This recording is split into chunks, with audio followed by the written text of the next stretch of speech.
Breaking news చూస్తున్నాం. Hyderabad hot air balloon 2026 ఆ ఫెస్టివల్కి సంబంధించి వరుస ప్రమాదాలు జరుగుతున్నాయి. ఇప్పుడు నార్సింగి సర్కిల్, ఇబ్రహీం బాగ్ పెద్ద చెరువులో hot air balloon emergency landing చేయాల్సి వచ్చింది.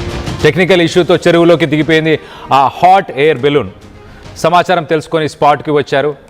ఇటు చెరువులో నుంచి 3 సందర్శకులని బయటకు తీసుకొచ్చారు నిర్వాహకులు. మంచిరేవుల వేణుగోపాల స్వామి ఆలయ సమీపంలో కూడా మరో హాట్ ఎయిర్ బెలూన్ దిగింది. ఈ రెండింటితో పాటు ఎన్ఎస్ఎల్ దగ్గర మరొక హాట్ ఎయిర్ బెలూన్. ఇట హాట్ ఎయిర్ బెలూన్స్ అన్ని హోల్డ్ చేసి ట్రక్కులతో తరలిస్తున్నారు ప్రస్తుతానికి నిర్వాహకులు. సో మొత్తం మీద హాట్ ఎయిర్ బెలూన్కి సంబంధించిన ఫెస్టివల్ 2026 ఈ పండుగ ఇటు పరేడ్ గ్రౌండ్స్లో కూడా జరుగుతుంది. పరేడ్ గ్రౌండ్స్లో కూడా చాలా ప్రాబ్లమ్స్ని ఎదుర్కొన్నారు అక్కడ. ఒకసారి మనం విజువల్స్లో చూడొచ్చు. చెరువు మధ్యలో ఆల్మోస్ట్ ఆ కలప, చెరువు మధ్యలో ఉన్న కలప పైన దిగిపోయింది. అక్కడున్న హాట్ ఎయిర్ బెలూన్లో ఇంకొక 2 అబ్బాయిలు, యంగ్స్టర్స్ కూడా కనిపిస్తున్నారు. వాళ్ళని సురక్షితంగా బయటికి తీసుకొచ్చే ప్రయత్నం చేశారు.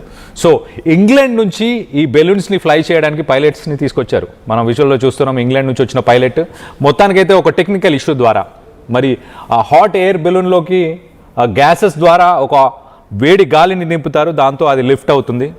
మ్యాక్సిమం గాలిలో అది ఒక 4500 ఫీట్ మాత్రమే ఫ్లై చేయగలుగుతుంది. సో ప్రస్తుతానికి బుక్ మై షోలో టికెట్స్ అమ్ముతున్నారు దీనికి సంబంధించి. ఆ టికెట్స్ అన్నీ కూడా సోల్డ్ అవుట్ అయిపోయాయి. ఇటు పరేడ్ గ్రౌండ్స్లో కూడా ఇలానే ఫ్లై చేయాలని ప్రయత్నించారు. కానీ సంక్రాంతి పండుగ సందర్భంగా చైనీస్ మాంజా గాల్లో తేలుతుండడంతో అవి ఫ్లై చేయలేకపోతున్నారు. ఓన్లీ 50 ఫీటులు మాత్రమే పైనకి తీసుకెళ్ళి టైట్ రోప్స్తోని వాటిని హోల్డ్ చేసి పెట్టే ప్రయత్నం చేస్తున్నారు. ఇప్పుడు విజువల్లో మనకు కనిపిస్తుంది కదా, ఒక రోప్తోని దాన్ని అలా హోల్డ్ చేసి పెట్టారు కదా. అలా పరేడ్ గ్రౌండ్స్లో కూడా అలాంటి పరిస్థితి ఉంది ప్రస్తుతానికి. రానున్న రోజుల్లో ఇటు తెలంగాణ ప్రభుత్వం హాట్ ఎయిర్ బెలూన్స్కి సంబంధించి ఇటు గోల్కొండ పరిసర ప్రాంతాల్లో రెగ్యులర్గా అక్కడ ఫ్లై చేసేలాగా ఒక ప్రోగ్రామ్ని తీసుకొస్తామని చెప్పుకొస్తున్నారు. కానీ ప్రస్తుతానికి విజువల్స్లో చూస్తున్నాం. జనరల్గా ఈ హాట్ ఎయిర్ బెలూన్స్ ఒక 10-15 కిలోమీటర్లు మాత్రమే ప్రయాణించగలుగుతాయి. ఈ 10-15 కిలోమీటర్లు ప్రయాణించినప్పుడు అటుగా వీస్తున్న గాలులు చాలా ఇంపార్టెంట్. ఆ గాలులు ఆ డైరెక్షన్స్ని పట్టే ఇది ల్యాండింగ్ చేసే అవకాశం ఉంటుంది. ఇటు సంక్రాంతి పండుగను ముగించుకొని ఇటు బాణాసంచా, సిటీలో బాణాసంచాను కూడా పేల్చారు. ఆ బాణాసంచా పేల్చడం వల్ల కూడా కొంత ఫాగ్ ఏర్పడింది. ఆ ఫాగ్ వల్ల ల్యాండింగ్ కూడా ఇష్యూ అవుతుంది. మనం కింద విజువల్లో చూస్తున్నాం. ఒక బెలూన్ అయితే ఆ బెలూన్ని పూర్తిగా గాలి తీసేసి ఆ బెలూన్ని ప్యాక్ చేసి దాన్ని లారీల్లో, ట్రక్కుల్లో మొత్తానికైతే దాని నిర్వాహకులు ఎవరైతే ఆర్గనైజర్స్ ఉన్నారో వాళ్ళు దాన్ని తీసుకెళ్లే ప్రయత్నం చేస్తున్నారు. రోప్స్తోని మనం చూడొచ్చు, విజువల్లో కనిపిస్తుంది. రోప్స్తోని ఆ బెలూన్ని కిందికి లాగి దించేస్తున్నారు. ఆ హాట్ ఎయిర్ ఉండగానే ఆ హాట్ ఎయిర్తో పాటే కొంచెం ఆ గాలి కూడా తగ్గించేసి దాని కిందికి దించి దాని తర్వాత దాన్ని పూర్తిగా ప్యాక్ చేసి ట్రక్కుల్లో ప్రస్తుతానికి ఆర్గనైజర్స్ ఆ బెలూన్స్ని అయితే షిఫ్ట్ చేస్తున్నట్టు తెలుస్తుంది. మొత్తానికైతే ఈ హాట్ ఎయిర్ బెలూన్కి సంబంధించిన ఫెస్టివల్ 2026 వరుసగా ప్రమాదాలు జరుగుతున్నాయి. ఇటు నార్సింగి, అలాగే ఇటు నెక్నంపూర్, అలాగే ఇటు ఇబ్రహీం బాగ్, ఇటు పరేడ్ గ్రౌండ్స్లో కూడా అదే పరిస్థితి నెలకొంది. దీనికి సంబంధించి మరింత డీటెయిల్స్ తీసుకునే ప్రయత్నం చేద్దాం, మరింత వివరణ తీసుకునే ప్రయత్నం చేద్దాం.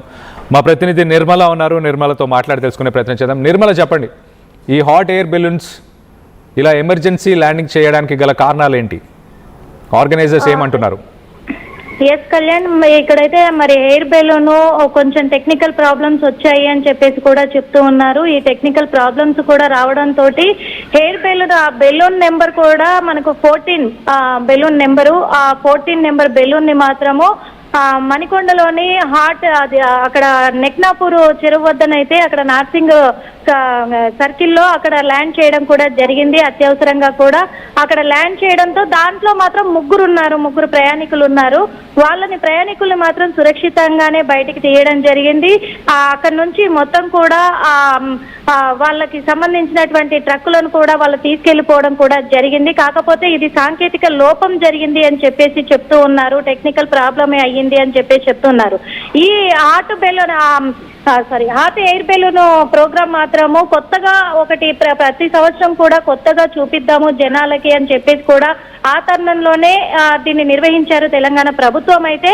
కానీ ఇది కొంచెం ప్రమాదకరము అని చెప్పేసి ఇప్పుడు జరిగిన ఘటనను దృష్టిలో పెట్టుకుంటే కూడా ప్రజలు కావచ్చు, ఇక్కడ కొంతమంది ఈ బెలూన్ హాట్ బెలూన్ ప్రోగ్రామ్ లో పాల్గొన్నటువంటి నిన్నటి నుంచి కూడా పరేడ్ గ్రౌండ్ లో జరుగుతున్న ఈ ప్రోగ్రామ్ లో జరుగుతున్నటువంటి చూస్తున్న వాళ్ళంతా కూడా ఏమంటున్నారంటే ఇక్కడ పరేడ్ గ్రౌండ్ దగ్గర కూడా ఇది కొంచెం రిస్కీతో కూడుకున్నటువంటిది, ఇది కొంచెం ప్రమాదకరమైనటువంటిది కదా, ఇలాంటివి చేయకుండా కొంచెం జనాలకి వీలుగా ఉండేటివి వాళ్ళకు అవసరమైనటువంటివి పెడితే బాగుంటది, ఈ పండగ అనేది విషాదకరాన్ని నింపకూడదు అని చెప్పేసి వాళ్ళు చెప్తూ ఉన్నారు. ఏది ఏమైనప్పటికీ కూడా ఇందులో మాత్రము కొంచెము ఇదే కాకుండా డ్రోన్ది కూడా పెట్టారు కాబట్టి ఆ డ్రోన్ విషయంలో కూడా ప్రభుత్వం అయితే చర్యలు తీసుకోవాలి అని చెప్పేసి చెప్తున్నారు.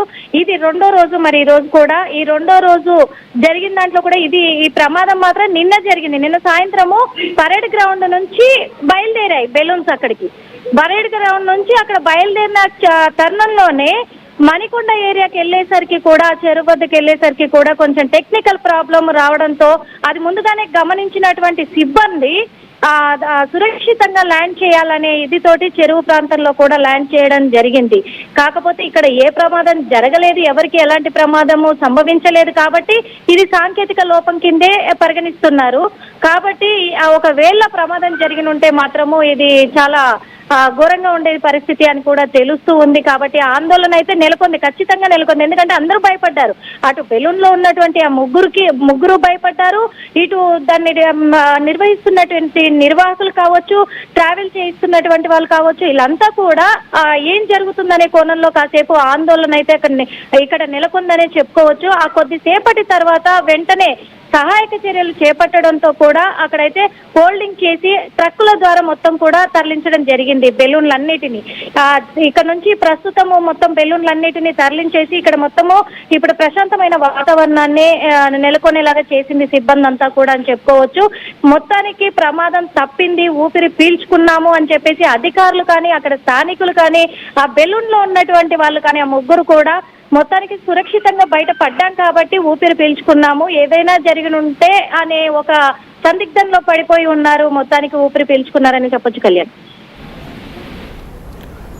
Right Nirmala, thanks for the latest update. మొత్తం మీద ఇటు తెలంగాణ ప్రభుత్వం, Telangana tourism development corporation TGTDC అయితే ఇంటర్నేషనల్ ఎక్స్పర్టీస్ దాదాపు ఒక 15 నుంచి 18 ఇంటర్నేషనల్ స్టాండర్డ్స్కి సంబంధించిన బెలూన్స్ని పైలట్ ప్రాజెక్టుగా ఇంగ్లాండ్ నుంచి ఇటు పైలట్స్ని కూడా తీసుకొచ్చి పైలట్ ప్రాజెక్ట్గా ఇక్కడ రన్ చేసే ప్రయత్నం చేశారు.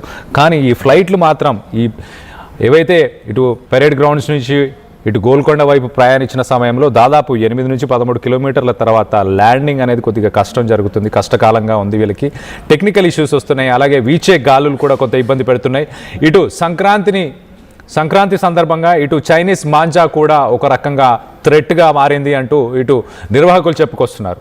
ఇటు పరేడ్ గ్రౌండ్స్లో ఏదైతే బుక్ మై షోలో ఒక షోని రన్ చేస్తున్నారో, ఒక టికెట్స్ అమ్ముతున్నారో దీనికి సంబంధించి, ఈ ఫెస్టివల్కి సంబంధించి ఆ హాట్ ఎయిర్ బెలూన్స్ ఇటు చైనీస్ మాంజా ఉండడం వల్ల వాటిని 50 ఫీట్ల కంటే ఎక్కువ హైట్లో దాన్ని లిఫ్ట్ చేయలేకపోతున్నామంటూ నిర్వాహకులు చెప్పుకొచ్చే ప్రయత్నం చేశారు. సో మొత్తం మీద వరుసగా ప్రమాదాలు ఇటు జనవరి 15 నుంచి అలాగే ఇప్పుడు జనవరి 16, 17 ఇప్పటికి 3 సంఘటనలు చోటు చేసుకొని ఉన్నాయి.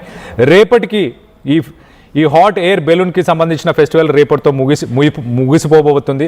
మనం విజువల్స్లో చూస్తున్నాం, ఆ బెలూన్ని పూర్తిగా గాలి తీసేసి ఆ బెలూన్ని కూడా ఇటు అక్కడ స్థానికంగా ఉన్న ప్రజలు అలాగే కొంతమంది పిల్లలు కలిసి, ఆర్గనైజర్స్ అందరూ కలిసి దాన్ని అక్కడ ఫోల్డ్ చేస్తున్నారు. చూడొచ్చు మనం, ఆ బెలూన్ని ఫోల్డ్ చేశారు.